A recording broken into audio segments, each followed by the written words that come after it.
मध्ये सर्वे शिष्या गणैर्युतः लक्ष्मी सत्यनारायण स्वामी देवताभ्यो नमः।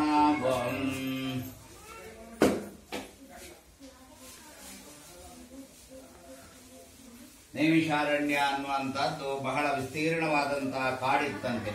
ಆ ಕಾಡಿನ ಮಧ್ಯದಲ್ಲಿ ಎಲ್ಲ ಋಷಿ ಮುನಿಗಳು ಸೇರಿಕೊಂಡು ತಪಸ್ಸನ್ನ ಮಾಡ್ತಾ ಇದ್ರಂತೆ. ಹೀಗೆ ತಪಸ್ಸು ಮಾಡ್ತಾ ಮಾಡ್ತಾ ಅವರಿಗೆ ಅಂತರ್ದೃಷ್ಟಿ ಅನ್ನೋದು ಗೋಚರಕ್ಕೆ ಬರ್ತದಂತೆ. ಅಂತರ್ದೃಷ್ಟಿ ಅಂತಂದ್ರೆ ಈ ಜಾಗದಲ್ಲಿ ಕೂತ್ಕೊಂಡು ಇನ್ನೊಂದು ಜಾಗದಲ್ಲಿ ಏನು ಆಗ್ತಾ ಇದೆ ಅನ್ನೋದನ್ನ ತಿಳ್ಕೊಳ್ಳಿಕ್ಕಿರುವಂತಹ ಏಕೈಕ ಮಾರ್ಗ. ಹಾಗೆ ಅವರಿಗೆ ಅಂತರ್ದೃಷ್ಟಿ ಗೋಚರಕ್ಕೆ ಬಂದಾಗ ಎಲ್ಲ ಋಷಿ ಪುಂಗವರು ಋಷಿ ಮುನಿಗಳು ಸೇರಿಕೊಂಡು ಭೂಲೋಕವನ್ನ ನೋಡ್ತಾರಂತೆ. ಭೂಲೋಕ ಅಂದ್ರೆ ನಾವಿರುವ ಲೋಕ, ಅವರೆಲ್ಲ ಇರುವ ಲೋಕ ಸತ್ಯಲೋಕ. ಆ ನೈಮಿಷಾರಣ್ಯ ಕಾಡೆಲ್ಲ ಇರುವುದು ಅಲ್ಲೇ ಇರುವುದು ಸತ್ಯಲೋಕದಲ್ಲಿ. ನಮ್ದಿದು ಸತ್ಯಲೋಕನ ಅಂತ ಹೇಳಿದ್ರೆ ಸತ್ಯಲೋಕ ಅಲ್ಲ, ಈಗ ಎಲ್ಲ ಸುಳ್ಳು ಲೋಕ ಇದೆ. ಹಾಗೆ ಈ ಭೂಲೋಕದಲ್ಲಿ ನಾವೆಲ್ಲ ಇದ್ದೇವಂತೆ. ಇರುವಂತಹ ಸಂದರ್ಭದಲ್ಲಿ ಅವರೆಲ್ಲ ನೋಡ್ತಾರೆ. ನೋಡಿದಾಗ ನಾವೆಲ್ಲ ಬಹಳಷ್ಟು ಕಷ್ಟದಲ್ಲಿದ್ದೇವಂತೆ. ಎಲ್ರೂ ಸುಳ್ಳು ಹೇಳ್ತಿದ್ದಾರೆ, ಕಳ್ಳತನ ಮಾಡ್ತಾ ಇದ್ದಾರೆ, ದ್ರೋಹ ಮಾಡ್ತಾ ಇದ್ದಾರೆ. ಅವರವರಿಗೆ ಮನಸ್ಸಿಗೆ ತೃಪ್ತಿಯಾಗುವಂತಹ ರೀತಿಯಲ್ಲಿ ಒಬ್ರೂ ಇಲ್ಲ ಅಂತ ನೈಮಿಷಾರಣ್ಯ ಕಾಡಲ್ಲಿ ಇರುವಂತಹ ಋಷಿಮುನಿಗಳು ಎಲ್ಲರೂ ಸೇರಿಕೊಂಡು ಇದಕ್ಕೊಂದು ಏನಾದ್ರೂ ಉಪಾಯ ಹುಡುಕಬೇಕು ಅಂತ ಹೇಳಿ ಒಂದು ಸಭೆಯನ್ನ ಸೇರಿಸಿ, ಆ ಸಭೆಗೆ ವ್ಯಾಸ ಮಹರ್ಷಿಗಳು, ನಿಮಗೆಲ್ಲ ಗೊತ್ತಿರ್ಬೋದು, ವ್ಯಾಸ ಮಹರ್ಷಿಗಳು ಮಹಾಭಾರತವನ್ನ ಬರೆದವರು. ಅವರ ಶಿಷ್ಯ ಒಬ್ರು ಸೂತ ಪ್ರಾಣಿಕರು ಅಂತ ಇದ್ರಂತೆ. ಅವರನ್ನ ಕರ್ಕೊಂಡು ಬಂದು ಆ ಸಭೆಗೆ ಅಧ್ಯಕ್ಷರನ್ನಾಗಿ ಅವರಿಗೊಂದು ಒಳ್ಳೆಯ ಆಸನವನ್ನ ಕೊಟ್ಟು ಅವರನ್ನ ಕುಳ್ಳಿರಿಸಿ ಅವರ ಹತ್ರ ಕೇಳ್ತಾರಂತೆ, ಸ್ವಾಮಿ, ಭೂಲೋಕದ ಜನಗಳು ನಾನಾ ವಿಧದ ಕಷ್ಟದಲ್ಲಿದ್ದಾರೆ, ಯಾರು ಸುಖದಲ್ಲಿ ಇಲ್ಲ. ಇವರೆಲ್ಲ ಸುಖದಿಂದ ಇರಬೇಕಾದ್ರೆ ಏನು ಮಾಡಬೇಕು? ಅದಕ್ಕೆ ಆಗ ಆ ವ್ಯಾಸ ಮಹರ್ಷಿಗಳ ಶಿಷ್ಯ ಸೂತ ಪುರಾಣಿಕರು ಎಲ್ಲವನ್ನ ಕತೆ, ನಾನೀಗ ನಿಮಗೊಂದು ವಿಶೇಷವಾದಂತಹ ಕತೆ ಹೇಳ್ತೇನೆ ಕೇಳಿ ಅಂತ ಹೇಳಿ ಒಂದೊಂದನ್ನೇ ಬಿಡಿಸಿಕೊಂಡು ಬಂದು ಹೇಳ್ತಾ ಇದ್ದಾರಂತೆ ವ್ಯಾಸ ಮಹರ್ಷಿಗಳ ಶಿಷ್ಯ ಸೂತ ಪುರಾಣಿಕರು. ಒಂದು ದಿನ ಸೂತ ಪುರಾಣಿಕರಿಗೆ ನಾರದರು ಸಿಗ್ತಾರಂತೆ. ಸಿಕ್ಕಿದಾಗ ನಾರದರ ಬಳಿ ಕೇಳ್ತಾರಂತೆ, ಸ್ವಾಮಿ, ಭೂಲೋಕವನ್ನ ಒಮ್ಮೆ ನೋಡಿ, ಜನಗಳು ನಾನಾ ವಿಧದ ಕಷ್ಟದಲ್ಲಿದ್ದಾರೆ, ಇದಕ್ಕೊಂದು ಏನಾದ್ರೂ ಒಂದು ಆ ಕಷ್ಟ ಹೋಗಲಾಡಿಸ್ಲಿಕ್ಕೆ ಯಾವ್ದಾದ್ರೂ ವೃತ ಪೂಜೆ ಏನಾದ್ರೂ ಇದ್ರೆ ಹೇಳಿ ಅಂತ ಹೇಳಿದಾಗ ನಾರದರು ಹೇಳ್ತಾರಂತೆ, ನೀವು ಇವತ್ತಲ್ಲ ನಾಳೆ ಈ ವಿಷಯವಾಗಿ ನನ್ನ ಹತ್ರ ಕೇಳ್ತೀರಿ ಅಂತ ಗೊತ್ತು ನಂಗೆ. ಅದರ ಉದ್ದೇಶವಾಗಿ ನಾನೀಗ ಶ್ರೀಮನ್ ನಾರಾಯಣ ದೇವರಿದ್ದಲ್ಲಿಗೆ ಹೋಗ್ತಾ ಇದ್ದೇನೆ, ವೈಕುಂಠಕ್ಕೆ ಹೋಗ್ತಾ ಇದ್ದೇನೆ. ಹಾಗಾದ್ರೆ ಸ್ವಾಮಿ, ಆದಷ್ಟು ಬೇಗ ನೀವು ಕೇಳಿ ತಿಳಿದುಕೊಂಡು ಬಂದು ನನಗೆ ಹೇಳಿ ಅಂತ ಹೇಳ್ತಾರೆ. ನಾರದರು ಮುಂದೆ ಹೋಗ್ತಾರೆ. ಶ್ರೀಮನ್ ನಾರಾಯಣ ದೇವರಿರುವುದು ವೈಕುಂಠ ವಾಸ. ಅಲ್ಲಿಗೆ ಹೋಗಿ ವೈಕುಂಠಕ್ಕೆ ಹೋಗಿದ್ದಾರೆ. ಮೊದಲು ದ್ವಾರದಲ್ಲಿ ಜಯ ವಿಜಯರು ಅಂತ ಇದ್ದಾರೆ. ಅವರ ಅಪ್ಪಣೆಯನ್ನ ಪಡೆದುಕೊಂಡು ಸಪ್ತದ್ವಾರ 7 ದ್ವಾರವನ್ನ ದಾಟಿ ಮುಂದೆ ಹೋಗ್ತಾರಂತೆ. ಶ್ರೀಮನ್ ನಾರಾಯಣ ದೇವರ ಆ ದಿವಸ ಶಂಖ ಚಕ್ರ ಗದಾ ಪದ್ಮಗಳಿಂದ ಅಲಂಕೃತನಾಗಿ ಪೀತಾಂಬರವನ್ನೆಲ್ಲ ಉಟ್ಟುಕೊಂಡು ವಜ್ರದ ಕಿರೀಟವನ್ನ ತೊಟ್ಟುಕೊಂಡು ಆಮೇಲೆ ವನಮಾಲಾಧಾರಿಯಾಗಿ ಹಸನ್ಮುಖನಾಗಿ ಇದ್ದಾರಂತೆ. ನಾರದರಿಗೆ ಬಾಯಿಯೇ ಬರುವುದಿಲ್ಲ. ತುಂಬಾ ಹೊತ್ತು ಅಚ್ಯುತ, ಅನಂತ, ಕೇಶವ, ಗೋವಿಂದ ಹೀಗೆ ಹಾಡಿ ಹೊಗಳಿ ದೀರ್ಘ ದಂಡ ನಮಸ್ಕಾರ ಮಾಡ್ತಾರಂತೆ. ಆಗ ಶ್ರೀಮನ್ ನಾರಾಯಣ ದೇವರು ನಾರದರನ್ನ ಎಬ್ಬಿಸಿ ಕೇಳ್ತಾರಂತೆ, ಅಯ್ಯ, ಬಂದಂತಹ ವಿಷಯ ಏನು? ಯಾತಕ್ಕೋಸ್ಕರ ಬಂದೆ? ಸುಮ್ನೆ ಬರುವೋನಲ್ಲ ನಾರದರು ಏನಾದ್ರೂ ಇಟ್ಕೊಂಡೇ ಬರುವುದು ಎಲ್ಲಾ ಕಡೆ. ಹಾಗೆ ಬಂದಾಗ ಅದಕ್ಕೆ ನಾರಾಯಣ ದೇವರು ಕೇಳಿದಕ್ಕೆ ನಾರದರು ಹೇಳ್ತಾರಂತೆ, ಸ್ವಾಮಿ, ಭೂಲೋಕದ ಜನಗಳು ನಾನಾ ವಿಧದ ಕಷ್ಟದಲ್ಲಿದ್ದಾರೆ, ಯಾರು ಸುಖದಿಂದ ಇಲ್ಲ. ಅವರಿಗೊಂದು ಏನಾದ್ರೂ ಸುಲಭೋಪಾಯದಲ್ಲಿ ಯಾವ್ದಾದ್ರೂ ವೃತ ಪೂಜೆ ಏನಾದ್ರೂ ಇದ್ರೆ ಹೇಳಿ ಅಂತ ಹೇಳಿದಾಗ ಶ್ರೀಮನ್ ನಾರಾಯಣ ದೇವರು ಹೇಳ್ತಾರಂತೆ, ಅಯ್ಯ, ಇವತ್ತು ನಾನು ಇರುವಂತಹ ಸ್ವರೂಪಕ್ಕೆ ಇದಕ್ಕೆ ಸತ್ಯನಾರಾಯಣ ಸ್ವರೂಪ ಅಂತ ಹೆಸರು. ಭಾವಚಿತ್ರದಲ್ಲಿ ಇದಕ್ಕೆ ಭಾವಚಿತ್ರ, ನಾವೆಲ್ಲ ಫೋಟೋ ಅಂತ ಹೇಳ್ತೇವೆ. ಫೋಟೋದಲ್ಲಿ ಇರುವಂತಹ ಸ್ವರೂಪ ಹೇಗೆ ಅಂದ್ರೆ ವಜ್ರದ ಕಿರೀಟವನ್ನ ತೊಟ್ಟಿದ್ದಾರೆ, ವನಮಾಲಾಧಾರಿಯಾಗಿ ಇದ್ದಾರೆ, ಪೀತಾಂಬರವನ್ನೆಲ್ಲ ಹುಟ್ಟಿದ್ದಾರೆ ದೇವರು, 4 ಕೈ ಶಂಖ ಚಕ್ರ ಗದಾ ಪದ್ಮವನ್ನ ಹಿಡ್ಕೊಂಡಿದ್ದಾರೆ. ಹೀಗೆ 4 ಕೈಯಲ್ಲಿರುವಂತ ಇದಕ್ಕೆ ಸತ್ಯನಾರಾಯಣ ಸ್ವರೂಪ ಅಂತ ಹೆಸರು. ಈ ಸತ್ಯನಾರಾಯಣ ಪೂಜೆ ವೃತ ಅನ್ನೋದೆಲ್ಲ ಇದೆ, ಇದನ್ನ ಭೂಲೋಕದಲ್ಲಿ ಮಾಡಿಸು ಅಂತ ಹೇಳ್ತಾರೆ. ಸ್ವಾಮಿ ಹೌದು, ಸತ್ಯನಾರಾಯಣ ವ್ರತ ಪೂಜೆ ನೀವಿಷ್ಟು ಹೇಳಿಬಿಟ್ರೆ ಮಾಡುದು ಹೇಗೆ, ಯಾವ ವಿಧಿವಿಧಾನಗಳು ಏನು ಅಂತ ಕೇಳಿದಾಗ ನಾರಾಯಣ ದೇವರೇ ಅದನ್ನೆಲ್ಲ ಬಿಡಿಸಿ ನಾರದರಿಗೆ ಹೇಳ್ತಾರಂತೆ. ನಾರದರು ಅದನ್ನೆಲ್ಲ ತಿಳಿದುಕೊಂಡು ಬಂದು ವ್ಯಾಸ ಮಹರ್ಷಿಗಳ ಶಿಷ್ಯ ಸೂತ ಪುರಾಣಿಕರಿಗೆ ಹೇಳ್ತಾರಂತೆ. ಸೂತ ಪುರಾಣಿಕರು ಈಗ ನೈಮಿಷಾರಣ್ಯ ಕಾಡಲ್ಲಿ ಇರುವಂತಹ ಋಷಿಮುನಿಗಳಿಗೆ ಅದನ್ನೆಲ್ಲ ಸವಿಸ್ತಾರವಾಗಿ ಬಿಡಿಸಿ ಹೇಳ್ತಾ ಇದ್ದಾರಂತೆ ಸೂತ ಪುರಾಣಿಕರು. ಹೇಗೆಂತಂದ್ರೆ, ಒಬ್ಬ ಶ್ರೀಮಂತನಾಗಿ ಇದ್ದವನು ಈ ರೀತಿ ಪೂಜೆ ಮಾಡ್ಲಿಕ್ಕಿಲ್ಲ. ಬೇಕಾದಷ್ಟು ಅವನಿಗೆ ಹಣ ಸಂಪತ್ತು ಎಲ್ಲ ಒಡವೆ ಏನು ಕಮ್ಮಿ ಇಲ್ಲ, ಎಲ್ಲವೂ ಇದೆ. ಅವನು ಹೇಗೆ ಮಾಡಬೇಕು ಅಂತಂದ್ರೆ, ಒಂದು ಚಿನ್ನದ ಕಲಶವನ್ನ ಮಾಡಿ ಅದರಲ್ಲಿ ಪೂಜೆ ಮಾಡಬೇಕಂತೆ. ಇದರಲ್ಲಿ ಪ್ರಧಾನವಾಗಿರುವುದು ಕಲಶಕ್ಕೆ ನಾರಾಯಣ ದೇವರನ್ನ ಆವಾಹನೆ ಮಾಡಿ ಮಾಡುವಂತಹ ಪೂಜೆ ಸತ್ಯನಾರಾಯಣ ಪೂಜೆ ಅಂತ. ಭಾವಚಿತ್ರ ಇಡುವುದು ನಮ್ಮ ಭಾವನೆಗೆ ದೇವರು ಹೀಗೆ ಇದ್ದಾನೆ ಅನ್ನುವುದನ್ನ ತೋರಿಸ್ಲಿಕ್ಕೆ ಮಾತ್ರ ಒಂದು ಭಾವಚಿತ್ರ, ಫೋಟೋ ಇದನ್ನೆಲ್ಲ ಇಡುವುದು. ಅದನ್ನು ಚಿನ್ನದಲ್ಲಿ ಮಾಡಿಸಿ ಇಡಬಹುದು, ತಪ್ಪೇನಿಲ್ಲ. ಆದರೆ ಕಲಶ ಚಿನ್ನದಲ್ಲಿ ಯಾರು ಮಾಡಿ ಪೂಜೆ ಮಾಡ್ತಾನೋ ಅವನಿಗೆ ಸತ್ಯನಾರಾಯಣ ದೇವರು ಒಲಿತಾರೆ, ಶ್ರೀಮಂತನಾಗಿ ಇದ್ದವರು.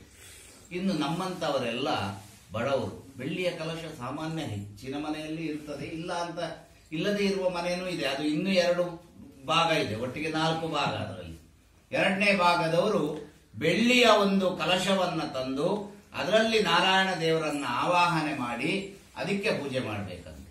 3ನೇಯವರು ಹೇಗೆ ಅಂತಂದ್ರೆ, ದಿನನಿತ್ಯ ಕೆಲಸ ಮಾಡಿ, ಕೂಲಿ ಕೆಲಸ ಮಾಡಿ ದುಡ್ಡು ತಂದು ಊಟ ಮಾಡುವವರು. ಇವರು ಒಂದು ಹಿತ್ತಾಳೆ ಅಥವಾ ತಾಮ್ರದ ಒಂದು ಚೊಂಬನ್ನ ಇಟ್ಟು ಅದಕ್ಕೆ ನಾರಾಯಣ ದೇವರನ್ನ ಆವಾಹನೆ ಮಾಡಿ ಅದಕ್ಕೆ ಪೂಜೆ ಮಾಡಬೇಕು. ಇನ್ನೊಂದು 4ನೇಯವರು ಊಟಕ್ಕೆ ಇಲ್ಲದೆ ಇದ್ದವರು. ಇವರಿಗೆ ಊಟಕ್ಕೆ ಇಲ್ಲ, ಇವರು ಪೂಜೆ ಮಾಡ್ಲಿಕ್ಕಿದೆ ಅಂತೆ. ನಾರಾಯಣ ದೇವರು 4 ವಿಧಾನದಲ್ಲಿ ಹೇಳಿದ್ದಾರೆ, ಯಾರು ಪೂಜೆ ಮಾಡದೇ ಇರ್ಲಿಕ್ಕಾಗುದಿಲ್ಲ, ಎಲ್ಲರೂ ಮಾಡಬೇಕು. ಇವರು ಹೇಗೆ ಅಂದ್ರೆ, ಒಂದು ಮಣ್ಣಿನ ಕಲಶ ಇಟ್ಟು ಮಣ್ಣಿನ ಕಲಶದಲ್ಲಿ ದೇವರನ್ನ ಆವಾಹನೆ ಮಾಡಿ ಇದಕ್ಕೆ ಪೂಜೆ ಮಾಡಬೇಕಂತೆ. ಪತ್ರಂ ಪುಷ್ಪಂ ಫಲಂ ತೋಯಂ. ನಾವು ಇಷ್ಟೆಲ್ಲ ಹೂವೆಲ್ಲ ಹಾಕಿದ್ದೇವೆ. ದೇವರು ಎಲ್ಲಾ ಕಡೆಯಲ್ಲೂ ಹೇಳಿದ್ದು ಒಂದೇ, ಯಸ್ಮಿನ್ ಕಸ್ಮಿನ್ ದಿನೇ ಮಧ್ಯ ಶ್ರದ್ಧಾ ಭಕ್ತಿ ಸಮನ್ವಿತ. ಎಲ್ಲಿ ಹೇಗೆ ಬೇಕಾದರೂ ನನ್ನನ್ನು ಆರಾಧನೆ ಮಾಡು, ಪೂಜೆ ಮಾಡು, ಎಷ್ಟು ಬೇಕಾದರೂ ಆ ಹೂ ಎಲ್ಲ ಹಾಕು, ಶ್ರದ್ಧೆಯಿಂದ ಮಾಡು, ಭಕ್ತಿಯಿಂದ ಮಾಡು ಅಂತ ಹೇಳಿದಂತಹ ವಾಕ್ಯ ಸತ್ಯನಾರಾಯಣ ದೇವರು. ಹಾಗೆ 4 ವಿಧಾನ. ಇನ್ನು ಸ್ವಾಮಿ ಹೌದು, ಅಷ್ಟೊತ್ತಿಗೆ ನಾರದರು ಎಲ್ಲ ಇವರಿಗೆ ಹೇಳಿರ್ತಾರೆ, ವ್ಯಾಸ ಮಹರ್ಷಿಗಳ ಶಿಷ್ಯ ಸೂತ ಪುರಾಣಿಕರಿಗೆ. ಸೂತ ಪುರಾಣಿಕರು ಇದನ್ನೆಲ್ಲ ಬಿಡಿಸಿ ಆ ನೈಮಿಷಾರಣ್ಯ ಕಾಡಲ್ಲಿ ಇರುವಂತಹ ಋಷಿಮುನಿಗಳಿಗೆ ಹೇಳ್ತಾ ಇದ್ದಾರೆ.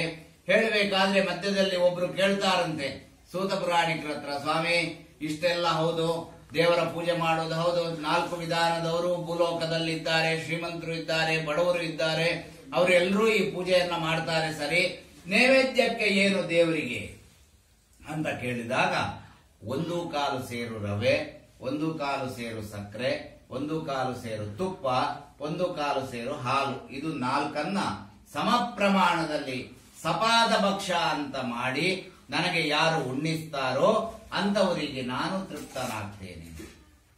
ಅಂದ್ರೆ ಬೇರೆ ಎಲ್ಲ ನಾವು ಪ್ರಸಾದ ಅಂತ ಹೇಳ್ತೇವೆ. ಸತ್ಯನಾರಾಯಣ ಸ್ವಾಮಿ ಪ್ರಸಾದ, ಇದಕ್ಕೆ ಪ್ರಸಾದ ಅಂತ ಹೆಸರು ಅಲ್ಲ ಅಂತ, ಇದಕ್ಕೆ ಹೆಸರು ಸಪಾದ ಭಕ್ಷ ಅಂತ ಇದಕ್ಕೆ ಹೆಸರು. ಬೇರೆ ಎಲ್ಲ ಲಡ್ಡು ನೋಡಿದ ತಕ್ಷಣ ಇದು ಲಾಡು ಅಂತ ಹೇಳ್ತೀವಿ, ಹೋಳಿಗೆ ನೋಡಿದ ತಕ್ಷಣ ಇದು ಹೋಳಿಗೆ ಅಂತ ಹೇಳ್ತೀವಿ. ಇದಕ್ಕೆ ಯಾಕೆ ಪ್ರಸಾದ ಅಂತ ಹೇಳ್ತೀವಿ? ಇಲ್ಲ, ಇದಕ್ಕೊಂದು ಹೆಸರು ಇದೆ ಅಂತೆ, ಸಪಾದ ಭಕ್ಷ ಅಂತ ಹೆಸರು ಇದಕ್ಕೆ. ಇದನ್ನ ಯಾರು ಮಾಡಿ ನನಗೆ ಉಣ್ಣಿಸ್ತಾರೋ ಅಂತವರಿಗೆ ನಾನು ತೃಪ್ತನಾಗ್ತೇನೆ. ಸ್ವಾಮಿ ಹೌದು, ಸತ್ಯನಾರಾಯಣ ವ್ರತ ಪೂಜೆ ಎಲ್ಲ ಹೇಳಿದ್ರಿ, ಮಾಡುವ ವಿಧಿವಿಧಾನ ಹೇಳಿದ್ರಿ, ಇದಕ್ಕಿಂತ ಮೊದಲು ಇದನ್ನ ಯಾರು ಮಾಡಿದ್ದಾರೆ ಅಂತ ಇನ್ನೊಬ್ರು ಯಾರು ಕೇಳಿದ್ರಂತೆ. ಅದಕ್ಕೆ ವ್ಯಾಸ ಮಹರ್ಷಿಗಳ ಶಿಷ್ಯ ಸೂತ ಪುರಾಣಿಕರು ಅದನ್ನು ಹೇಳ್ತಾರಂತೆ. 4 ಯುಗದಲ್ಲೂ ಏನು ತ್ರೇತಾಯುಗ, ಇದು ಕೃತಯುಗ, ತ್ರೇತಾಯುಗ, ದ್ವಾಪರ ಯುಗ, ಕಲಿಯುಗದಲ್ಲೂ ಹಿಂದೆ ಎಲ್ಲ ಮಾಡಿದವರಿದ್ದಾರೆ, ಅವರಿದ್ದೆಲ್ಲ ಕಥೆಗಳನ್ನ ಹೇಳ್ತೇನೆ, ಒಂದೊಂದೇ ಕಥೆಯನ್ನ ಹೇಳ್ತೇನೆ ಅಂತ ಹೇಳಿ ವ್ಯಾಸ ಮಹರ್ಷಿಗಳ ಶಿಷ್ಯ ಸೂತ ಪುರಾಣಿಕರು ಇವರಿಗೆಲ್ಲ ಬಿಡಿಸಿ ಬಿಡಿಸಿ ಹೇಳ್ತಾರೆ ಅನ್ನುವಲ್ಲಿಗೆ ಒಂದು ಅಧ್ಯಾಯ ಇಲ್ಲಿಗೆ ಸಮಾಪ್ತಿಯಾಗ್ತದೆ. ಧ್ಯಾಯಾಮಿ ಧ್ಯಾನ ಸಮರ್ಪಯಾಮಿ ಆವಾಹಯಾಮಿ ಆವಾಹನಂ ಸಮರ್ಪಯಾಮಿ ಸ್ವಾಗತಂ ಸಮರ್ಪಯಾಮಿ ನಾರಿಕೇಳಫಲ ಮಹಾನೈವೇದ್ಯಂ ನಿವೇದಯಾಮಿ ಓಂ ಮಂಗಲ ನೀರಾಜನಾಖ್ಯಂ ಕರ್ಮ ಕರಿಷ್ಯೆ ಓಂ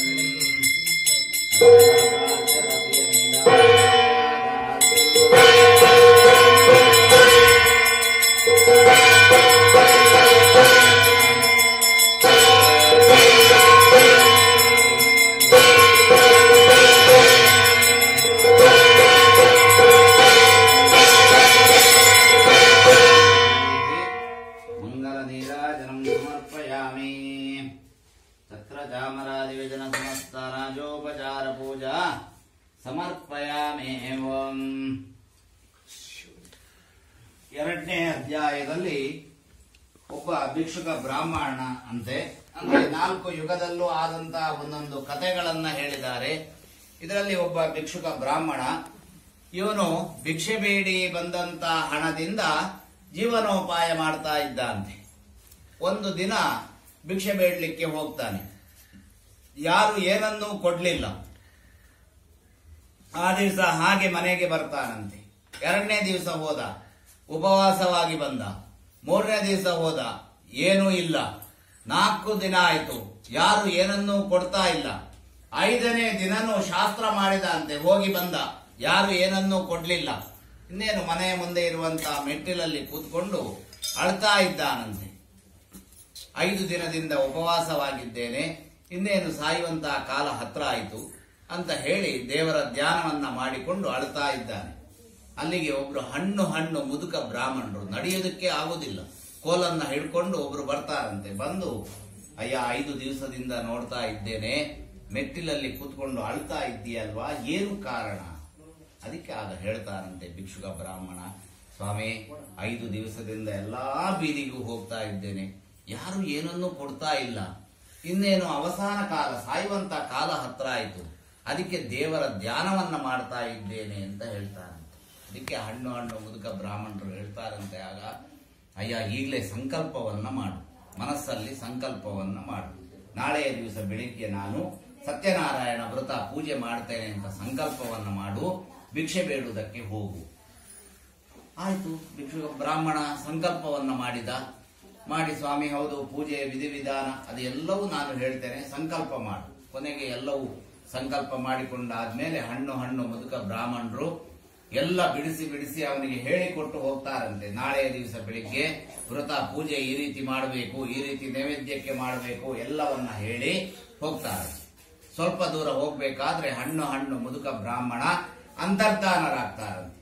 ಆಗ ಭಿಕ್ಷುಕ ಬ್ರಾಹ್ಮಣನಿಗೆ ಗೊತ್ತಾಗ್ತದೆ, ಓಹೋ ಇದು ಬೇರೆ ಯಾರು ಅಲ್ಲ, ಸತ್ಯನಾರಾಯಣ ಸ್ವರೂಪಿಯಾಗಿಯೇ ಹಣ್ಣು ಮುದುಕನ ವೇಷಧಾರಿಯಾಗಿ ಬಂದು ನನಗೆ ಹೇಳಿದ್ದಾರೆ ಅಂತ ಅಂದುಕೊಂಡು ಎಲ್ಲ ಜೋಳಿಗೆಯನ್ನ ಹಾಕಿಕೊಂಡು ಭಿಕ್ಷೆಗೆ ಹೋಗ್ತಾರಂತೆ.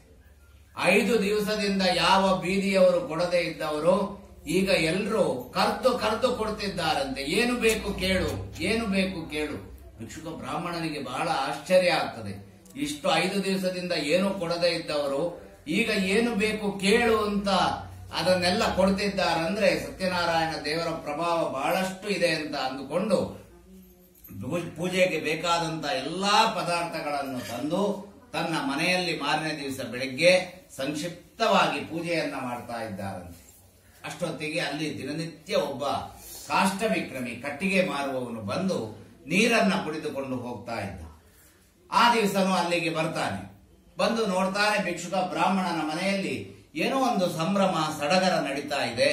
ಅವನ ಹತ್ರ ಬಂದು ಕೇಳ್ತಾರಂತೆ, ಸ್ವಾಮಿ ಇಷ್ಟು ದಿನ ಏನು ಇಲ್ಲದೆ ಇದ್ದಿದ್ದು, ಇವತ್ತೇನು ಸಂಭ್ರಮ?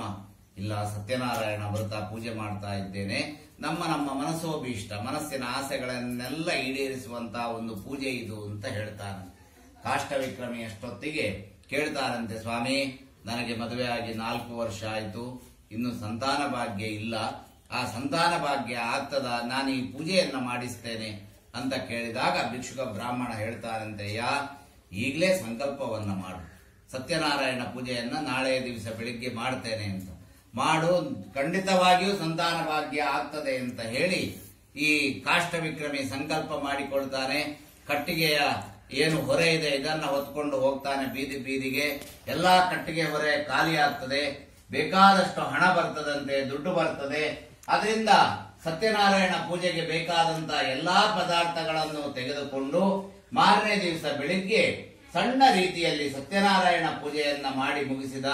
ಅವನಿಗೂ ಸಂತಾನ ಭಾಗ್ಯ ಆಯಿತು ಅಂತ ಹೇಳುವಲ್ಲಿಗೆ ಈ ಕಾಷ್ಟ ವಿಕ್ರಮಿಯು ಭಿಕ್ಷುಕ ಬ್ರಾಹ್ಮಣನು ಪ್ರತಿ ತಿಂಗಳು ಸತ್ಯನಾರಾಯಣ ಪೂಜೆಯನ್ನ ಮಾಡಿಕೊಂಡು ಬಂದು ದೇವರ ಕೃಪೆಗೆ ಪಾತ್ರರಾಗಿ ಮೋಕ್ಷವನ್ನ ಸಾಧಿಸಿಕೊಂಡ್ರು. ಅಂದ್ರೆ ಅವರಿಗೆ ಸ್ವರ್ಗಲೋಕ ಫಲ ಪ್ರಾಪ್ತಿ ಆಯಿತು ಅಂತ ಹೇಳುವಲ್ಲಿಗೆ 2ನೇ ಅಧ್ಯಾಯ ಇಲ್ಲಿಗೆ ಸಮಾಪ್ತಿಯಾಗ್ತದೆ. ಧ್ಯಾಯಾಮಿ ಧ್ಯಾನ ಸಮರ್ಪಯಾಮಿ, ಆವಾಹಯಾಮಿ ಆವಾಹನಂ ಸಮರ್ಪಯಾಮಿ, ಧೂಪನ ಗ್ರಾಪಯಾಮಿ, ದೀಪಂ ದರ್ಶಯಾಮಿ, ನೈವೇದ್ಯಾರ್ತೆ ಓಂ ಭೂರ್ಭುವಸ್ವಃ ಸತ್ಯಂದರ್ಶೇನ ಪರಿಸಂಜಯಾಮಿ ಲಕ್ಷ್ಮೀ. ಸತ್ಯನಾರಾಯಣ ಸ್ವಾಮಿ ದೇವತಾಭ್ಯೋ ನಮಃ. ಓಂ ನಾರಿಕೇಲ ಪರಮಃ.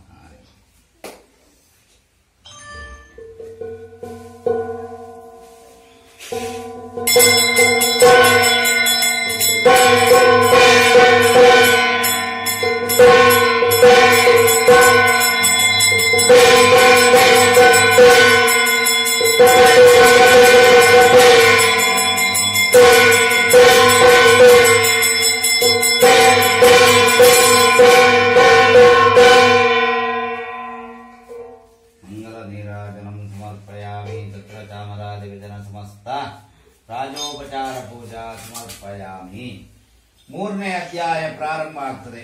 ಇದರಲ್ಲಿ ಒಬ್ಬ ಸಾಧು ಎಂಬ ವರ್ತಕ, ಇವನು ವ್ಯಾಪಾರಸ್ಥ. ಮುತ್ತು ರತ್ನ ವಜ್ರ ವೈಡೂರ್ಯ ಎಲ್ಲ ಜೋಳಿಗೆಯಲ್ಲಿ ಹಾಕೊಂಡು ಇವನ ರಾಜ್ಯದಿಂದ ಇನ್ನೊಂದು ರಾಜ್ಯಕ್ಕೆ ವ್ಯಾಪಾರಕ್ಕಾಗಿ ಹೋಗ್ತಾ ಇದ್ದಾನೆ. ಹೋಗ್ಬೇಕಾದ್ರೆ ದಾರಿಯಲ್ಲಿ ಆ ದಿವಸ ಅವನು ಹೋಗುವಂತಹ ಒಂದು ಸಮುದ್ರದ ತೀರದಲ್ಲಿ ಯಾರು ಚಂದ್ರಕೇತು ಮಹಾರಾಜ ಅನ್ನುವನು ಪೂಜೆಯನ್ನ ಮಾಡ್ತಾ ಇದ್ದಾನೆ ಒಂದು ಸಮುದ್ರದ ತೀರದಲ್ಲಿ. ಈ ಸಾಧು ವರ್ತಕನಿಗೆ ಇದು ಯಾವ ಪೂಜೆ, ಏನು ವ್ರತ ಅನ್ನೋದು ಗೊತ್ತಾಗ್ಲಿಲ್ಲ.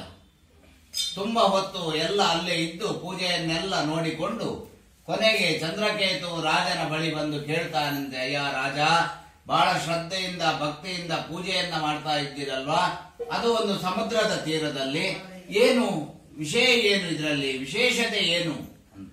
ಆಗ ಆ ಚಂದ್ರಕೇತು ಮಹಾರಾಜ ಹೇಳ್ತಾನಂತೆ, ಅಯ್ಯ, ನಾನೊಬ್ಬ ರಾಜ್ಯದ ರಾಜ ದೊರೆ, ನನಗೆ ಬೇಕಾದಷ್ಟು ಸುಖ ಸಂಪತ್ತುಗಳೆಲ್ಲ ಇದೆ, ಆದ್ರೆ ಉತ್ತರಾಧಿಕಾರಿ ಅನ್ನುವರಿಲ್ಲ. ವಿವಾಹ ಆದ ಮೇಲೆ ನನಗೆ ಸಂತಾನ ಭಾಗ್ಯ ಆಗ್ಲಿಲ್ಲ.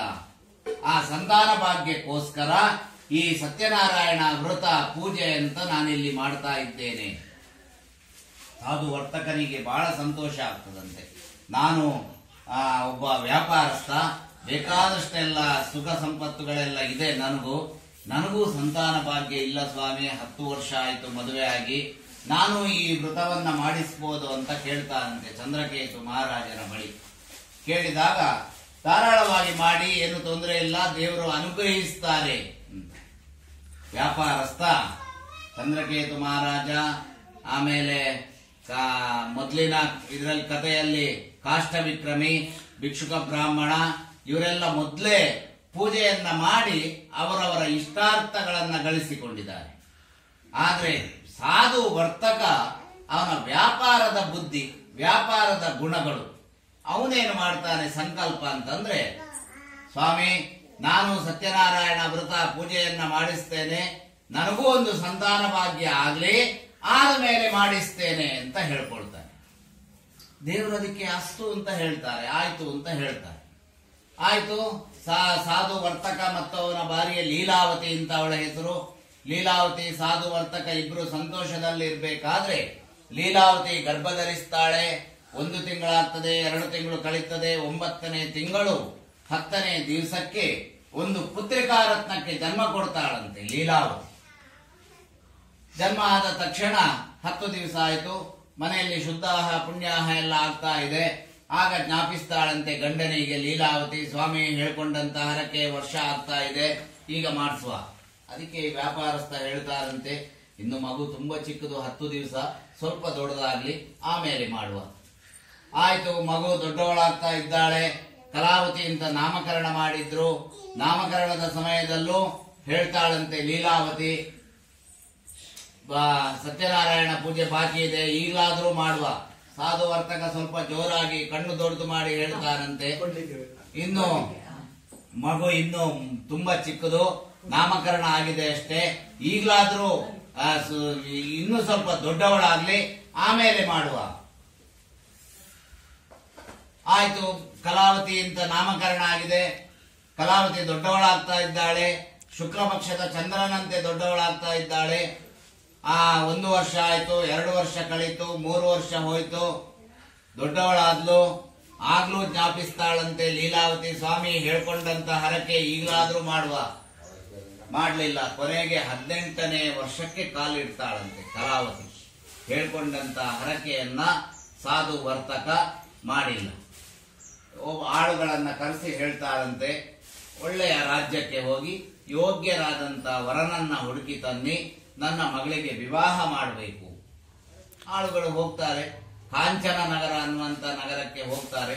ಹೋಗಿ ಅಲ್ಲಿಯ ರಾಜಕುಮಾರನನ್ನ ಕರೆ ತಂದು, ಆ ರಾಜಕುಮಾರನಿಗೂ ಈ ವ್ಯಾಪಾರಸ್ಥರ ಮಗಳು ಕಲಾವತಿಗೂ ಬಹಳ ವಿಜೃಂಭಣೆಯಿಂದ ವಿವಾಹ ಮಹೋತ್ಸವ ನಡೀತಾ ಇದೆ ಅಂತೆ. ಈಗ ಲೀಲಾವತಿ ಜ್ಞಾಪಿಸ್ತಾಳಂತೆ, ಸ್ವಾಮಿ ಹೇಳ್ಕೊಂಡಂತ ಹರಕೆ 18 ವರ್ಷ ಆಯ್ತು, ಈಗಲಾದ್ರೂ ಮಾಡುವ. ಅದಕ್ಕೆ ವ್ಯಾಪಾರಸ್ಥ, ಅವನ ವ್ಯಾಪಾರದ ಬುದ್ಧಿ ನಾನು ಮೊದಲೇ ಹೇಳಿದ್ದೇನೆ, ಅವನು ಬಿಡ್ಲಿಲ್ಲ.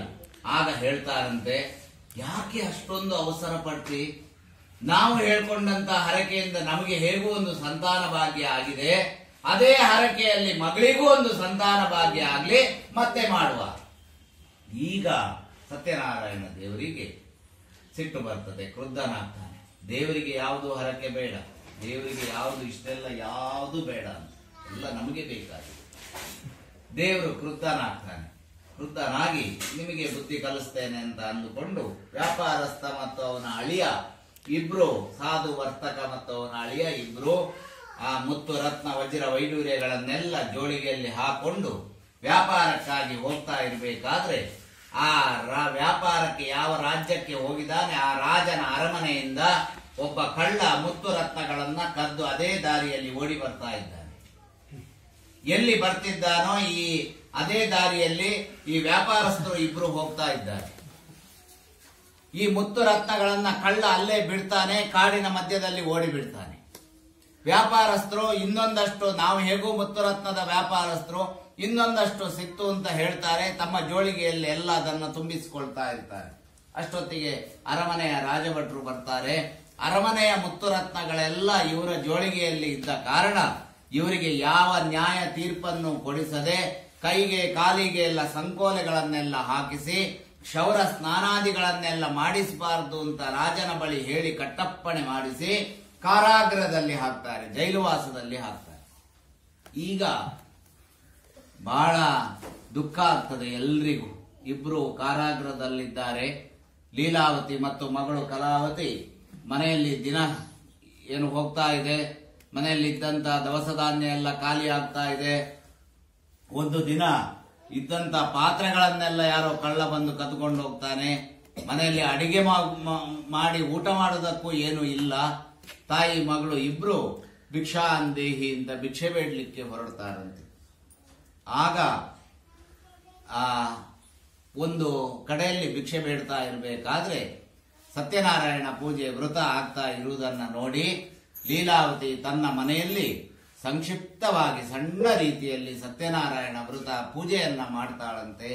ಆ ಪೂಜೆ ಮಾಡಿದ ಕಾರಣ ಸತ್ಯನಾರಾಯಣ ದೇವರು ಸ್ವಲ್ಪ ಮಟ್ಟಿಗೆ ಸಂತುಷ್ಟರಾಗಿ ರಾಜನಿಗೆ ಸ್ವಪ್ನದಲ್ಲಿ ಬಂದು ಹೇಳ್ತಾರಂತೆ, ಅಯ್ಯ ರಾಜ, ನೀನು ಕಾರಾಗೃಹದಲ್ಲಿ ಇಟ್ಟಂತ ವ್ಯಾಪಾರಸ್ಥರು ಅವರು ಕಳ್ಳರಲ್ಲ, ಅವರು ವ್ಯಾಪಾರಕ್ಕಾಗಿ ನಿನ್ನ ರಾಜ್ಯಕ್ಕೆ ಬಂದವರು. ಅವರು ಏನು ಮುತ್ತು ರತ್ನಗಳನ್ನ ತಂದಿದ್ದಾರೆ ಅದನ್ನ ಅವರಿಗೆ ಕೊಟ್ಟು ಅವರನ್ನ ಬೀಳ್ಕೊಡು ಇಲ್ಲಿಂದ. ಬೆಳಿಗ್ಗೆ ಬೇಗ ರಾಜ ಹೇಳ್ತಾನೆ. ದಂತ ಧಾವನಾದಿಗಳನ್ನೆಲ್ಲ ಮಾಡಿ ಸ್ನಾನ ಪಾದ್ಯ ಅರ್ಘ್ಯಾದಿಗಳನ್ನೆಲ್ಲ ಕೊಟ್ಟು ಅವನ ಸಭೆಯನ್ನ ಸೇರಿಸಿ ಇವರಿಬ್ಬರನ್ನು ಕಾರಾಗೃಹದಿಂದ ಬಿಡಿಸಿ ಕೈಗೆ ಕಾಲಿಗೆ ಹಾಕಿದ ಸಂಕೋಲೆಗಳನ್ನೆಲ್ಲ ಬಿಚ್ಚಿಸಿ ಸ್ನಾನ ಎಲ್ಲ ಮಾಡಿಸಿ ಅವರಿಗೆ ಎಷ್ಟು ಮುತ್ತು ರತ್ನಗಳನ್ನ ತಂದಿದ್ದಾರೆ ಅದರ 2 ಪಟ್ಟು ಮುತ್ತು ರತ್ನಗಳನ್ನ ಅರಮನೆಯಿಂದ ಕೊಟ್ಟು ಒಂದು ಹೊಸದಾದ ಹಡಗು ಅಂತಂದ್ರೆ ನಾವೇ ಇದನ್ನ ಅವನಿಗೆ ಕೊಟ್ಟು ಬೀಳ್ಕೊಡ್ತಾನಂತೆ ರಾಜ. ಈ ವ್ಯಾಪಾರಸ್ಥ ಮತ್ತು ಅವನ ಅಳಿಯ ಹಡಗಲ್ಲಿ ಚೀಲಕ್ಕೆ ಗಂಟನ್ನ ಹಾಕ್ತಾ ಇದ್ದಾನಂತೆ. ಅಷ್ಟೊತ್ತಿಗೆ ಸತ್ಯನಾರಾಯಣ ದೇವರಿಗೆ ಇನ್ನೊಂದು ಆಸೆ ಆಗ್ತದೆ, ವ್ಯಾಪಾರಸ್ಥನನ್ನ ಇನ್ನೊಮ್ಮೆ ಪರೀಕ್ಷೆ ಮಾಡುವ ಅಂದುಕೊಂಡು ಒಂದು ಸನ್ಯಾಸಿಯ ವೇಷಧಾರಿಯಾಗಿ ಬರ್ತಾರಂತೆ. ಬಂದು ಕೇಳ್ತಾರಂತೆ, ಅಯ್ಯ ಬಹಳ ಶ್ರದ್ಧೆಯಿಂದ ಬಹಳ ಖುಷಿಯಿಂದ ಚೀಲಕ್ಕೆ ಗಂಟನ್ನ ಹಾಕ್ತಾ ಇದ್ದೀಯಲ್ವಾ, ಅದರೊಳಗೆ ಏನಿದೆ? ಅದಕ್ಕೆ ಇವನು ವ್ಯಾಪಾರಸ್ಥ ಹೇಳ್ತಾರಂತೆ, ಅಯ್ಯ ಇದರಲ್ಲಿ ನಿನಗೆ ಕದ್ಕೊಂಡು ಹೋಗುವಂತ ವಸ್ತು ಮುತ್ತು ರತ್ನ ಇದೆಲ್ಲ ಏನು ಇಲ್ಲ. ಔಷಧಕ್ಕಾಗುವಂತ ಈ ರಾಜ್ಯದ ಎಲೆಬಳ್ಳಿಗಳಿಂದ ನಮ್ಮ ರಾಜ್ಯಕ್ಕೆ ಔಷಧಕ್ಕಾಗುವಂತ ಎಲೆಬಳ್ಳಿಗಳನ್ನ ಹಿಡಿದುಕೊಂಡು ಹೋಗ್ತಾ ಇದ್ದೇನೆ ಅಂತ ಸುಳ್ಳು ಹೇಳ್ತಾನಂತೆ. ಹಾಗೆ ಆಗ್ಲಿ ತಥಾಸ್ತು ಅಂತಾರಂತೆ ಯಾರು ಸನ್ಯಾಸಿ. ಸ್ವಲ್ಪ ಹೊತ್ತು ಬಿಟ್ಟು ನೋಡ್ತಾನೆ, ಔಷಧಕ್ಕಾಗುವಂತ ಎಲೆಬಳ್ಳಿಗಳು ರಾಶಿ ಬಿದ್ದಿದೆ ಅಂತೆ ಹಡಗಲ್ಲಿ. ರಾಜನಿಗೆ ಇವನಿಗೆ ವ್ಯಾಪಾರಸ್ಥನಿಗೆ ಬಹಳ ದುಃಖ ಆಗ್ತದೆ. ಅಳಿಯ ಹೇಳ್ತಾನಂತೆ, ಮಾವ ಸನ್ಯಾಸಿ ಬಂದು ಕೇಳಿದಾಗ ಸುಳ್ಳು ಹೇಳಿದ್ರಿ, ಮುತ್ತು ರತ್ನಗಳ ರಾಶಿ ಇರುವಂತಹ ಜಾಗದಲ್ಲಿ ಔಷಧಕ್ಕಾಗುವಂತ ಎಲೆಬಳ್ಳಿಗಳು ಇದೆ ಅಂತ ಸುಳ್ಳು ಹೇಳಿದಿರಿ. ಈಗಲಾದ್ರೂ ಆ ಸನ್ಯಾಸಿ ಇದೇ ದಾರಿಯಲ್ಲಿ ಹೋಗಿದ್ದಾನೆ, ನಾವು ಹೋಗಿ ಅವನನ್ನ ಕ್ಷಮೆಯಾಚಿಸಿಕೊಂಡ್ರೆ ಮುತ್ತು ರತ್ನಗಳು ಸಿಗಬಹುದು ಅಂತ ಹೇಳ್ತಾನಂತೆ. ಪುನಃ ಹೋಗ್ತಾರೆ. ಸ್ವಲ್ಪ ದೂರದಲ್ಲಿ ಹೋಗ್ಬೇಕಾದ್ರೆ ಸನ್ಯಾಸಿ ಒಂದು ಕಡೆ ಕೂತ್ಕೊಂಡು ತಪಸ್ಸನ್ನ ಮಾಡ್ತಾ ಇದ್ದಾನೆ. ಅವನಿಗೆ ಹೋಗಿ ದೀರ್ಘದಂಡ ನಮಸ್ಕಾರ ಮಾಡ್ತಾರೆ. ಮಾಡಿದಾಗ ಆ ಸನ್ಯಾಸಿ ಸತ್ಯನಾರಾಯಣ ದೇವರ ಸ್ವರೂಪದಲ್ಲಿ ಪ್ರತ್ಯಕ್ಷರಾಗ್ತಾರಂತೆ. ಯಾರಿಗೆ? ಈ ವ್ಯಾಪಾರಸ್ಥನಿಗೆ. ನೋಡಿ, ನಾವು ದೇವರಿಗೆ ದಿನನಿತ್ಯ ಪೂಜೆ ಮಾಡ್ತೇವೆ, ಎಲ್ಲ ಏನು ಕೇಳಿ ಮಾಡಬೇಕು ಎಲ್ಲ ಮಾಡ್ತೇವೆ, ದೇವರು ನಮ್ಗೆ ಪ್ರತ್ಯಕ್ಷ ಆಗುದಿಲ್ಲ. ಅವನು ಹರಕೆ ಹೇಳ್ಕೊಂಡು 18 ವರ್ಷ ಆದ್ರೂ ಹರಕೆ ಕೊಟ್ಟಿರುವುದಿಲ್ಲ. ಅದೇ ಹರಕೆಯಲ್ಲಿ ಮಗಳಿಗೂ ಒಂದು ಆಗ್ಲಿ ಇದಾಗ್ಲಿ ಮಗು ಆಗ್ಲಿ ಮತ್ತೆ ಕೊಡ್ತೇನೆ ಪೂಜೆ ಅಂತ ಹೇಳಿದ. ಆದ್ರೂ ದೇವರು ಅವನಿಗೆ ಪ್ರತ್ಯಕ್ಷ ಆದ್ರು. ಯಾಕೆ ಅಂತ ಕೇಳಿದ್ರೆ, ದುರ್ಗುಣಗಳು ಅನ್ನೋದು ಎಲ್ಲಿ ಜಾಸ್ತಿ ಇರ್ತದೋ ಅಲ್ಲಿ ದೇವರು ಪ್ರತ್ಯಕ್ಷರಾಗೇ ಆಗ್ತಾರೆ. ಯಾವ ರೂಪದಲ್ಲಾದ್ರೂ ಪ್ರತ್ಯಕ್ಷರಾಗ್ತಾರೆ. ಆ ದುರ್ಗುಣಗಳನ್ನ ಹೋಗಲಾಡಿಸಿ ಸಾಯಿಸಿ ಅಲ್ಲಿ ಸದ್ಗುಣಗಳನ್ನ ಕೊಡುವುದಕ್ಕೆ ದೇವರು ಪ್ರತ್ಯಕ್ಷ ಆಗುದು. ಎಲ್ಲಾ ಕಡೆಯಲ್ಲೂ ನೀವು ಏನು ದಶಾವತಾರ ನೋಡಿ, ಎಲ್ಲಾ ಕಡೆಯಲ್ಲೂ ಇದ್ದೇ ಇರ್ತಾರೆ. ನಾವೀಗ ಇದು ಮತ್ಸ್ಯಾವತಾರ, ಕೂರ್ಮಾವತಾರ ಅದೆಲ್ಲ ಹೇಗೆ ಆಯ್ತು, ಯಾಕೆ ಆಯ್ತು? ಆ ಕಾಲದಲ್ಲಿ ಎಲ್ಲ ನರಸಿಂಹಾವತಾರ, ಹಿರಣ್ಯಕಶಿಪು, ಹಿರಣ್ಯಾಕ್ಷ ಅವರೆಲ್ಲ ದೇವರನ್ನೇ ವಿರೋಧ ಮಾಡ್ತಾ ಇದ್ದವರು. ಅಂತವರನ್ನ ಸದೆಬಡಿಲಿಕ್ಕೋಸ್ಕರ ಆಯ್ತೆ ಹೊರತು ಬೇರೆ ಯಾವುದಕ್ಕೂ ಅಲ್ಲ. ಈಗ ಒಬ್ಬ ಈ ವ್ಯಾಪಾರಸ್ಥ ಅನ್ನುವನು ದೇವರಿಗೆ ಕೊಡ್ತೇನೆ ಅಂತ ತೋರಿಸಿ ಪೂಜೆ ಮಾಡ್ತಾ ಇಲ್ಲ. ಅದಕ್ಕೆ ಅವನಿಗೆ ಬುದ್ಧಿ ಕಲಿಸುವುದಕ್ಕೋಸ್ಕರ ದೇವರು ಪ್ರತ್ಯಕ್ಷ ಆಗಿ ಹೇಳ್ತಾರಂತೆ, ಅಯ್ಯ ದುರ್ಬುದ್ಧಿಯೇ, ಇನ್ನಾದರೂ ಹೇಳ್ಕೊಂಡಂತ ಹರಕೆಯನ್ನ ಮಾಡಿಸು, ನಿನಗೆಲ್ಲವೂ ಕ್ಷೇಮವಾಗ್ತದೆ ಅಂತ ಹೇಳಿ ಅಂತರ್ಧಾನರಾಗ್ತಾರಂತೆ ದೇವರು. ಎಲ್ಲಿ ದೇವರು ಪ್ರತ್ಯಕ್ಷರಾಗಿದ್ರು ಅಲ್ಲೇ ಇವನಿಗೆ ಜ್ಞಾನೋದಯ ಆಗ್ತದೆ. ವ್ಯಾಪಾರಸ್ಥನಿಗೆ ಅವನು ಅಳಿಯ ಸೇರಿಕೊಂಡು ಎಲ್ಲರನ್ನು ಕರೆಸಿ ಅಲ್ಲೇ ಎಲ್ಲಿ ದೇವರು ಪ್ರತ್ಯಕ್ಷರಾಗಿದ್ರು ಅದೇ ಸ್ಥಳದಲ್ಲಿ ಸತ್ಯನಾರಾಯಣ ಪೂಜೆಯನ್ನ ಮಾಡಿದ ಅನ್ನುವಲ್ಲಿಗೆ 3ನೇ ಅಧ್ಯಾಯ ಇಲ್ಲಿಗೆ ಸಮಾಪ್ತಿಯಾಗ್ತದೆ. ಧ್ಯಾಯಾಮಿ ಧ್ಯಾನಂ ಸಮರ್ಪಯಾಮಿ ಆವಾಹಯಾಮಿ ಆವಾಹನಂ ಸಮರ್ಪಯಾಮಿ ಧೂಪನಾಗ್ರಾಪಯಾಮಿ ದೀಪಂ ದರ್ಶಯಾಮಿ ನೈವೇದ್ಯಾರ್ತೆ ಓಂ ನಾರಿಕೇಳ ಬ್ರಾಹ್ಮಣ ನೈವೇದ್ಯಂ ನಿವೇದಯಾಮಿ ಮಂಗಲ ನೀರಾಜನಾರ್ಥ ಕರ್ಮ ಕರಿಷ್ಯೆ.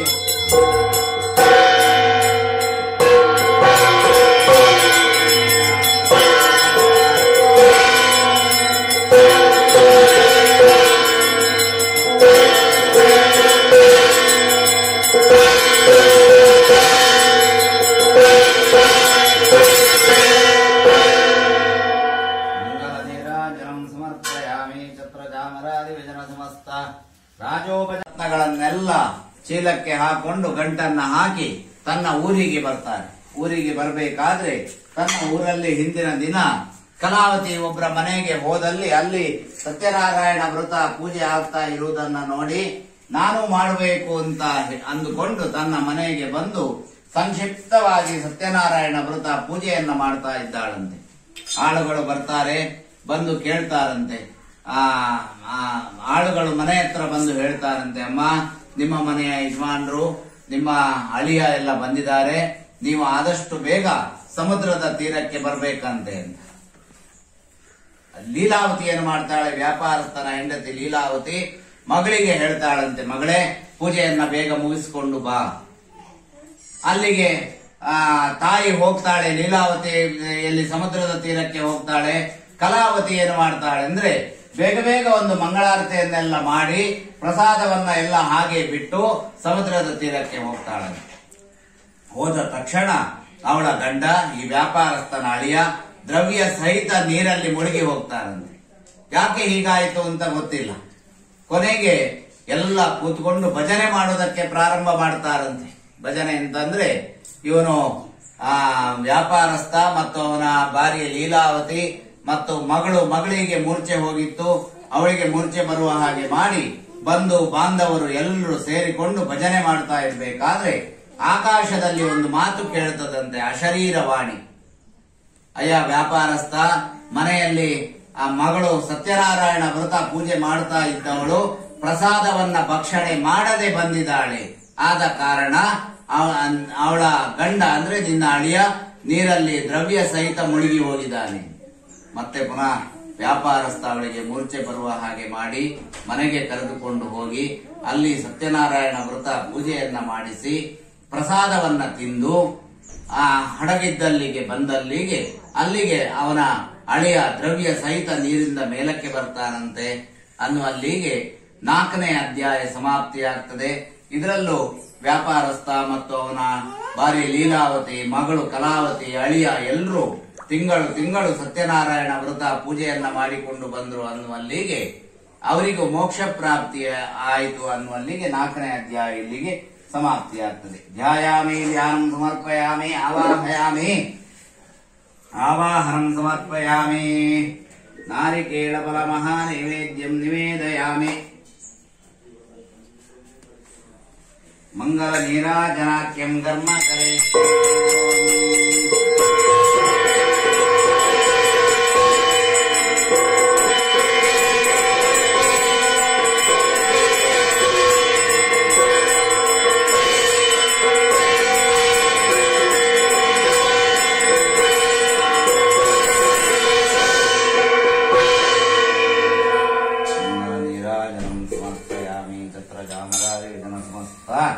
ರಾಜೋಪಚಾರ ಪೂಜಾ ಸಮರ್ಪಯಾಮಿ. ಇನ್ನೊಂದು ಕೊನೆಯದೊಂದು ಅಧ್ಯಾಯ ಇದೆ, ಚಿಕ್ಕದಿದು.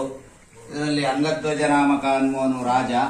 ಇವನಿಗೆ 100 ಜನ ಗಂಡು ಮಕ್ಕಳು, ಒಬ್ರಲ್ಲ ಇಬ್ರಲ್ಲ 100 ಜನ ಗಂಡು ಮಕ್ಕಳು. ರಾಜನ ಅರಮನೆಯಲ್ಲಿ ಬೇಕಾದಷ್ಟು ದವಸ ಧಾನ್ಯ ಹಣ ಎಲ್ಲವೂ ಇದೆ ಅವನ ಹತ್ರ, ಸಂಪತ್ತು. ಅವನು ಒಂದು ದಿನ ಕಾಡಲ್ಲಿ ಬೇಟೆಯಾಡುವುದಕ್ಕಾಗಿ ಹೋಗ್ತಾನೆ. ಹೋಗ್ಬೇಕಾದ್ರೆ ಅಲ್ಲಿ ಮೃಗ ಪಕ್ಷಿಗಳನ್ನೆಲ್ಲ ಬೇಕಾದಷ್ಟು ಸಾಯಿಸಿ ಆಗಿದೆ. ಒಂದು ಬಂಡೆ ಕಲ್ಲಿನ ಮೇಲೆ ಕುಳಿತು ಆಯಾಸವನ್ನ ಬಗೆಹರಿಸಿಕೊಳ್ತಾ ಇದ್ದಾನೆ. ಅಲ್ಲಿ ಗೋಪಾಲಕರು ಹಸುಗಳನ್ನ ಕಾಯುವಂತ ಹುಡುಗರು ಆ ದಿನ ಸತ್ಯನಾರಾಯಣ ವ್ರತ ಮಾಡ್ತಾ ಇದ್ದಾರೆ. ಅರಳಿಕಟ್ಟೆಯ ಕೆಳಗೆ ವ್ರತ ಮಾಡ್ತಾ ಇದ್ದಾರೆ. ಆ ವ್ರತ ಅಂತ ಹೇಳಿ ಗೋಪಾಲಕರು ರಾಜನ ಬಳಿಗೆ ಬಂದು ಹೇಳ್ತಾರಂತೆ, ಅಯ್ಯ ರಾಜ, ನಾವು ಇಲ್ಲೇ ಇರುವಂತ ಅರಳಿಕಟ್ಟೆಯ ಕೆಳಗೆ ಸತ್ಯನಾರಾಯಣ ವ್ರತ ಪೂಜೆ ಮಾಡ್ತಾ ಇದ್ದೇವೆ, ತಾವು ಅಗತ್ಯವಾಗಿ ಬರಬೇಕು ಅಂತ. ರಾಜ ಅದಕ್ಕೆ ಏನು ಹೇಳಲಿಲ್ಲ. ತುಂಬಾ ಹೊತ್ತು ಗೋಪಾಲಕರು ಕಾದು ಕಾದು ಸಾಕಾಗಿ ಒಂದಿಷ್ಟು ಪ್ರಸಾದವನ್ನ ತಂದು ರಾಜನ ಬಳಿ ಇಡ್ತಾರಂತೆ. ಅಂಗಧ್ವಜ ನಾಮಕ ರಾಜನ ಬಳಿ ಇಡ್ತಾರಂತೆ. ರಾಜ ಅದಕ್ಕೆ, ನಾನೊಬ್ಬ ರಾಜ್ಯದ ರಾಜ, ದೊರೆ, ಬೇಕಾದಷ್ಟು ಸುಖ ಸಂಪತ್ತುಗಳೆಲ್ಲ ಇದೆ, ನಾನು ಈ ಗೋಪಾಲಕರು ಮಾಡಿದಂತಹ ಪ್ರಸಾದವನ್ನ ತಿನ್ನುವುದು ಸರಿಯಲ್ಲ ಅಂತ ಹೇಳಿ ಪ್ರಸಾದವನ್ನ ಅಲ್ಲೇ ಬಿಟ್ಟು ಅರಮನೆಗೆ ಬರ್ತಾನೆ. ಬಂದು ನೋಡ್ತಾನೆ, ಅರಮನೆಯಲ್ಲಿ ಅವನ 100 ಜನ ಗಂಡು ಮಕ್ಕಳು ಅಲ್ಲಲ್ಲಿ ಎಲ್ಲರೂ ಸತ್ತು ಬಿದ್ದಿದ್ದಾರಂತೆ. ಖಜಾನೆ ನೋಡ್ತಾನೆ, ತುಂಬಿ ತುಳುಕಾಡುತ್ತಿದ್ದಂತ ಖಜಾನೆ ಬರಿದಾಗಿ ಹೋಗಿದೆ, ಖಾಲಿಯಾಗಿ ಹೋಗಿದೆ. ರಾಜನಿಗೆ ಬಹಳ ಆಶ್ಚರ್ಯ ಆಗ್ತದಂತೆ, ಯಾಕೆ ಹೀಗಾಯಿತು, ಯಾಕೆ ಇಷ್ಟೊಂದು ನಾನು ಹೋಗಿ ಬರುವಷ್ಟು ಹೊತ್ತಲ್ಲಿ ಹೀಗೆ ಯಾಗಾಯಿತು. ಆಗ ಎಲ್ಲ ಒಂದು ಸಭೆಯನ್ನ ಸೇರಿಸಿ ಜ್ಯೋತಿಷ್ಯದವರು, ವಿಪ್ರರು, ಸಭೆ ಎಲ್ಲರನ್ನು ಸೇರಿಸಿ ಅವರ ಹತ್ರ ಕೇಳಿದಾಗ ಆಗ ಜ್ಯೋತಿಷ್ಯದವರು ಲೆಕ್ಕ ಹಾಕಿ ಹೇಳ್ತಾರಂತೆ, ಅಯ್ಯ ರಾಜ, ಕಾಡಿಗೆ ಹೋದಾಗ ಗೋಪಾಲಕರು ಅಲ್ಲಿ ಮಾಡಿದಂತಹ ಸತ್ಯನಾರಾಯಣ ಪೂಜೆಯ ಸ್ಥಳಕ್ಕೆ ನೀನು ಹೋಗಲೂ ಇಲ್ಲ, ಅವರು ಕೊಟ್ಟಂತಹ ಪ್ರಸಾದವನ್ನ ಭಕ್ಷಣೆ ಮಾಡಲೂ ಇಲ್ಲ. ಆದ ಕಾರಣ ನಿನ್ನ 100 ಜನ ಗಂಡು ಮಕ್ಕಳು ಸತ್ತು ಬಿದ್ದಿದ್ದಾರೆ. ರಾಜನಿಗೆ ಬಹಳ ಆಶ್ಚರ್ಯ ಆಗ್ತದೆ. ಒಂದು ಸತ್ಯನಾರಾಯಣ ದೇವರ ಪ್ರಭಾವ ಇಷ್ಟೊಂದಿದೆ ಅಂತಾದ್ರೆ ನನ್ನ ಅರಮನೆಯಲ್ಲಿ ಮುಂದೆ ದಿನಾ ಸತ್ಯನಾರಾಯಣ ಪೂಜೆ ಆಗಬೇಕು ಅಂತ ತಿಳಿದು ಮತ್ತೆ ಪುನಃ ಗೋಪಾಲಕರು ಇದ್ದಲ್ಲಿಗೆ ಹೋಗಿ ಗೋಪಾಲಕರ ಕೈಯಲ್ಲಿ ಸತ್ಯನಾರಾಯಣ ವೃತ ಪೂಜೆಯನ್ನ ಮಾಡಿಸಿ ಪ್ರಸಾದವನ್ನ ತಿಂದು ಬರಬೇಕಾದ್ರೆ ಅವನ 100 ಜನ ಗಂಡು ಮಕ್ಕಳು ಅವರವರಿಗೆ ಕೊಟ್ಟಂತ ಕೆಲಸದಲ್ಲಿ ನಿರತರಾಗಿದ್ದಾರೆ. ಖಜಾನೆ ನೋಡ್ತಾನೆ, ತುಂಬಿ ಬಿಟ್ಟಿದೆ. ರಾಜನಿಗೆ ಬಹಳ ಆಶ್ಚರ್ಯ. ಆ ಸತ್ಯನಾರಾಯಣ ವೃತ ಪೂಜೆಗೆ ಬೇಕಾದಂತ ಎಲ್ಲ ಏರ್ಪಾಡು, ಎಲ್ಲ ವ್ಯವಸ್ಥೆಯನ್ನ ಮಾಡಿಕೊಂಡು ಪ್ರತಿ ದಿನನಿತ್ಯ ಸತ್ಯನಾರಾಯಣ ವೃತ ಪೂಜೆಯನ್ನ ಮಾಡಿಸಿಕೊಂಡು ಬಂದ.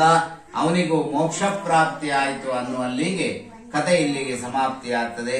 ಮುಖ್ಯವಾಗಿ ಸತ್ಯನಾರಾಯಣ ವೃತ ಪೂಜೆಯಲ್ಲಿ ಈ ಒಂದು ಕಥೆಯಲ್ಲಿ ಜಾಸ್ತಿ ಇರುವುದು ಸಂತಾನ ಭಾಗ್ಯಕ್ಕೆ, ಆಮೇಲೆ ಅವರವರ ಮನಸೋಭೀಷ್ಟಗಳನ್ನೆಲ್ಲ ಈಡೇರಿಸುವಂತಹ ಒಂದು ಸತ್ಯನಾರಾಯಣ ವೃತ ಪೂಜೆ ಅಂತ ದೇವರಲ್ಲಿ ಮುಖ್ಯವಾಗಿ ಪ್ರಾರ್ಥನೆ ಮಾಡುವುದು. ಮಾಡಿದಂತಹ ಯಥಾಶಕ್ತಿ ಧ್ಯಾನ ಆವಾಹನಾದಿ ಷೋಡಶೋಪಚಾರ ಪೂಜೆಯನ್ನ ಲಕ್ಷ್ಮೀ ಸತ್ಯನಾರಾಯಣ ದೇವರು ಕಥಾಶ್ರವಣದಿಂದ ಎಲ್ಲವನ್ನ ಸ್ವೀಕಾರ ಮಾಡಿಕೊಂಡು ಕುಟುಂಬವನ್ನ ರಕ್ಷಣೆ ಮಾಡುವುದರ ಮೂಲಕ ಕಥೆಯನ್ನ ಕೇಳಿದವರಿಗೂ, ಕಥೆಯನ್ನ ಹೇಳಿದವರಿಗೂ, ಕಥೆಯನ್ನ ಮಾಡಿಸಿದವರಿಗೂ ಎಲ್ಲರಿಗೂ ದೀರ್ಘ ಆಯುಷ್ಯ, ಆಯುರಾರೋಗ್ಯ, ಸಕಲ ಸಂಪತ್ತನ್ನ ಕೊಟ್ಟು ಅನುಗ್ರಹಿಸಬೇಕು ಅಂತ ಪ್ರಾರ್ಥನೆಯನ್ನ ಮಾಡಿಕೊಂಡು ಈ ಕಥೆಯನ್ನ ಇಲ್ಲಿಗೆ ಸಮಾಪ್ತಿ ಮಾಡ್ತೇನೆ. ಧ್ಯಾಯಾಮಿ ಧ್ಯಾನಂ ಸಮರ್ಪಯಾಮಿ ಆವಾಹಯಾಮಿ ಆವಾಹನಂ ಸಮರ್ಪಯಾಮಿ ಸ್ವಾಗತಂ ಸಮರ್ಪಯಾಮಿ ವಾದ್ಯಂ ಸಮರ್ಪಯಾಮಿ ಅರ್ಘ್ಯಂ ಸಮರ್ಪಯಾಮಿ ಆಚಮನಂ ಸಮರ್ಪಯಾಮಿ ಮಧುವರ್ಕಂ ಸಮರ್ಪಯಾಮಿ ಪುನರಾಚಮನಂ ಸಮರ್ಪಯಾಮಿ ವಸ್ತ್ರಂ ಸಮರ್ಪಯಾಮಿ ಉಪವೀತಂ ಸಮರ್ಪಯಾಮಿ ಗಂಧಂ ಸಮರ್ಪಯಾಮಿ ಆಭರಣಂ ಸಮರ್ಪಯಾಮಿ ಪುಷ್ಪಾಣಿ ಸಮರ್ಪಯಾಮಿ ಧೂಪನಾಗ್ರಾಪಯಾಮಿ ದೀಪಂ ದರ್ಶಯಾಮಿ ನೈವೇದ್ಯಾರ್ತೆ ನಾರಿಕೇಳ ಪರಮಃ ನೈವೇದ್ಯಂ ನಿವೇದಯಾಮಿ.